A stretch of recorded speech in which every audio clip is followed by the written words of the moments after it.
For new and expecting parents out there, here are the steps that we took to prepare for the arrival of our first child.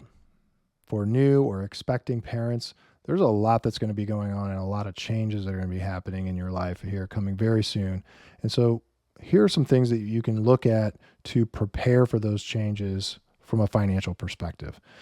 The first thing is we want to make sure we have a full disclosure of financials. And what I mean by that is really just you and your partner getting together and making sure you understand where all the money's coming from, who makes what money, and where and how that's going to be spent. Especially during those first few months, there's going to be a lot of unexpected events that take place. You're going to be sleep deprived and you're going to be having trouble, really handling a lot of those different changes. So it's really good to have all of this figured out up front. And so full disclosure, how much is this partner making? How much is this partner making? Who's going to handle what?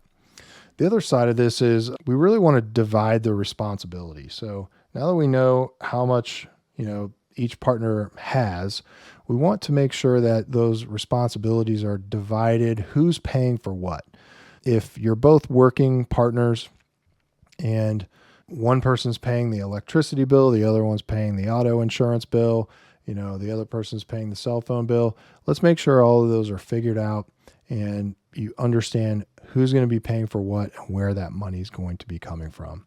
The third thing is really important to start talking about how much to start saving and where do you put it.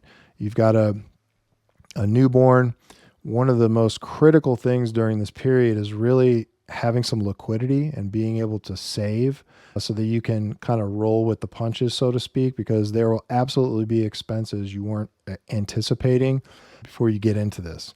So how much do you save? Where do you put it? And the other side of this is we also don't want to have any kind of friction on, trying to make these decisions during this period of time. There's going to be enough stuff for you guys to worry about.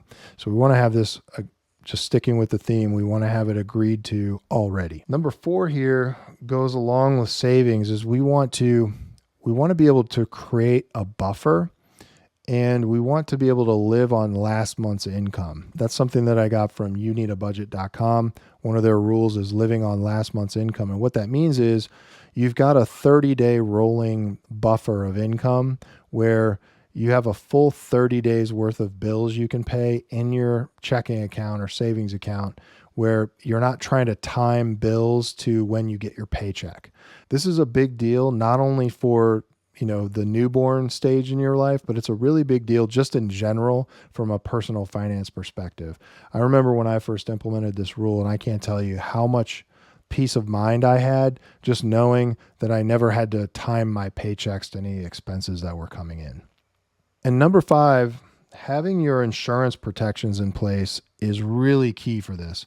And of course, I'm in the life insurance business, but that's not the only thing I'm talking about. I'm talking about your liability insurance as well. Make sure all that stuff is up to date and has enough to actually protect you if anything's going to happen. You just brought a baby into this world.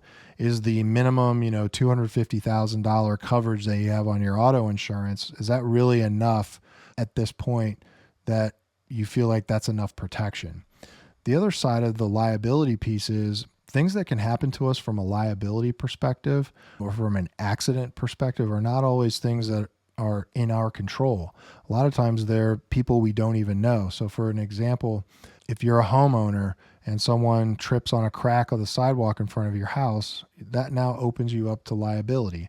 Or if you get in a car accident that happens to be your fault and you hit a doctor who earns $1 million a year, is that minimum $250,000 of coverage, is that really going to be sufficient for that doctor and his attorneys? If he becomes disabled, he's absolutely going to look to have some more protection there, and that is not covered by that particular insurance. So where I'm going with this is it might be time to take a look at some umbrella policies. An umbrella policy is just an overarching liability policy that kind of just protects everything from a liability perspective. And the cool thing about some of those are if you already get, your homeowners and your renters and your auto insurance from the same carrier, if you add another line of business like an umbrella liability policy, a lot of times you can get a discount to the tune that it doesn't even cost you anything or very little. So the liability piece, not something that I do personally from a business standpoint, but super important to take a look at and make sure you've got all of those liability protections lined up. And now back into something that I do, which is the life insurance. We really want to take a look at life and disability insurance. And we want to make sure that that is all protected, because if we look at our financial life, we're over here and we really want to earn an income and have that income grow. We basically have this growth curve in front of us over the course of our life. And then we have plans for this growth curve where, we're going to go into retirement and hopefully have enough accumulated that we'll be able to live in retirement. We also have college, right? We just had 18 years from now with this new baby, you might have some college expenses to think about. And what about our first house? All of these plans, those require us to have an income to then go out and start to create growth out of that income. The thing is, this is our growth curve. We don't have a right to this growth curve. This doesn't just happen by default. And if anything happens to us in between when this happens, all of this goes away and our family only gets what this actually grew to. And so we need to make sure that we protect this growth curve so that if anything happens to us prematurely, our family doesn't have to make a drastic change in their lifestyle or quality of life. And so the great thing about all of these savings plans, going back to, how much do you want to save and where do you want to save it? Well, obviously you're here because you probably heard about the infinite banking concept or whole life insurance.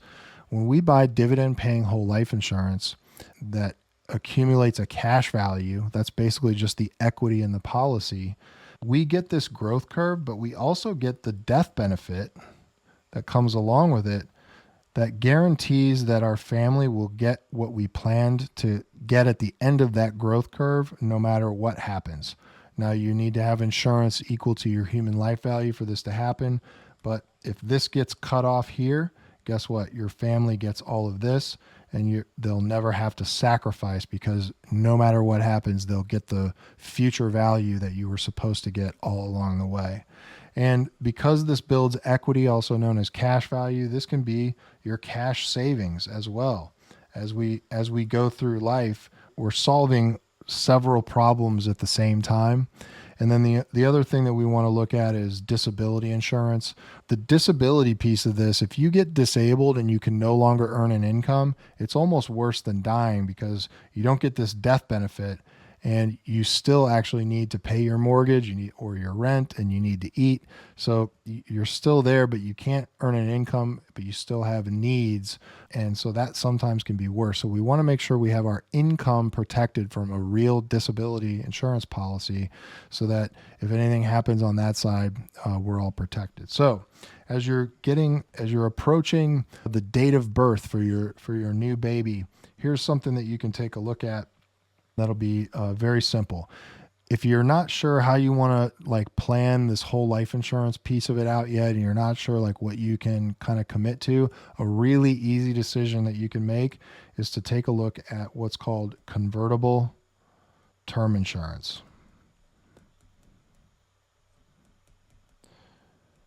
This is term insurance that has a lower premium, much lower than whole life insurance, because it's term insurance. It's slightly higher than a cheap term insurance that you can buy online, because it has built in a guaranteed convertibility provision that allows you at any time during the term to convert this into whole life insurance, which is an asset. Term insurance is a liability. It's good. It's good to have it, good to have the protection.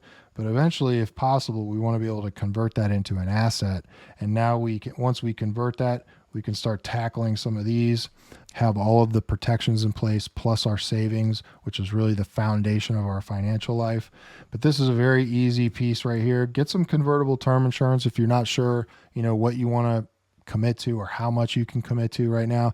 Get the protection locked in, because you want to go through underwriting before you get too far along in pregnancy. You can do it maybe up to 7-8 months of pregnancy, but if anything happens, any complications happen along the way, your ability to get insured starts to decline. The underwriters will probably postpone that case if anything happens. So the sooner you get that insurance locked in, the better.